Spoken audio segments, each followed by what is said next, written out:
নমস্কার, কেমন আছেন সবাই? আশা করছি সবাই ভালো আছেন। আজকে আমি বাঁধাকপির তরকারি রেসিপি করব। তো তার জন্য এই আলুটাকে আমি ভেজে নিচ্ছি।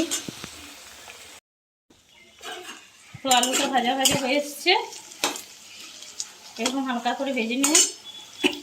তারপর আমি দিয়ে দিচ্ছি লবণ,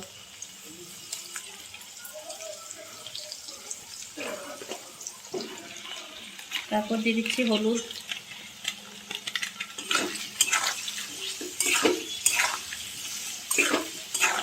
গ্যাসের জালটা কম সময় রাখতে হবে। এরপর দিয়ে দিচ্ছি না আদা বাটা,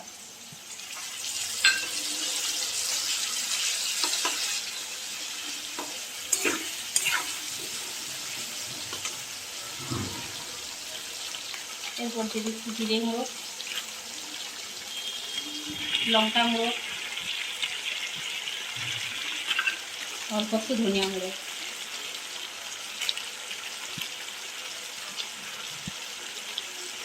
এরপরে আলুগুলো কষতে থাকুন।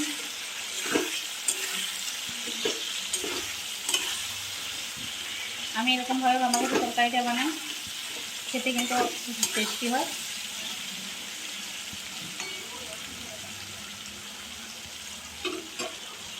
এরকমভাবে বানান, বুঝবেন আপনাদের তো খুব ভালো হবে।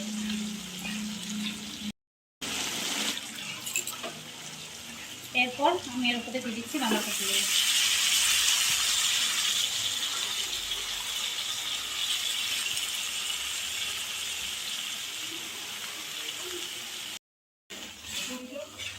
বাঁধাকপিটা আমি পুরো দিয়ে দিলাম। এরপর আমি নাড়াচাড়া করবো না, আমি ঢাকা দিয়ে দেবো।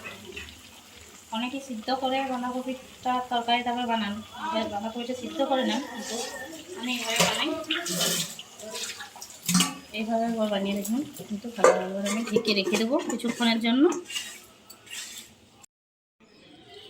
আমি কিছুক্ষণ পর ফিরে এসেছি। এখন একটু বাঁধাকপিটা একটু সামান্য ভাপ বেরিয়ে গেছে।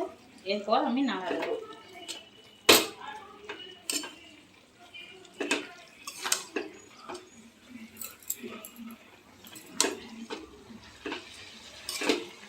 দেখুন বাঁধাকপির থেকে জল বেরিয়ে আসছে, এটাতে কিন্তু আর আলাদা জল দেবো না।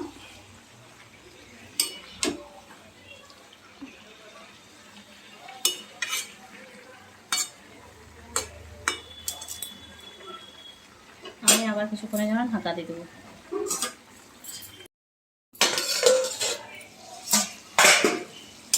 কমপ্লিট হয়ে গেছে। এটাই যেহেতু রুটির সাথে খাওয়া হবে, তার জন্য আমি একটু সামান্য চিনি দিয়ে দেবো।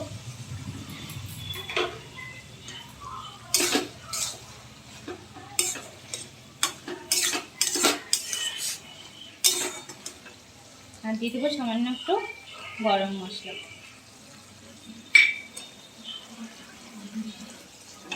গরম মশলাটা মিশিয়ে নেব। ব্যাস, তাহলেই হয়ে গেল আমার বাঁধাকপির তরকারি।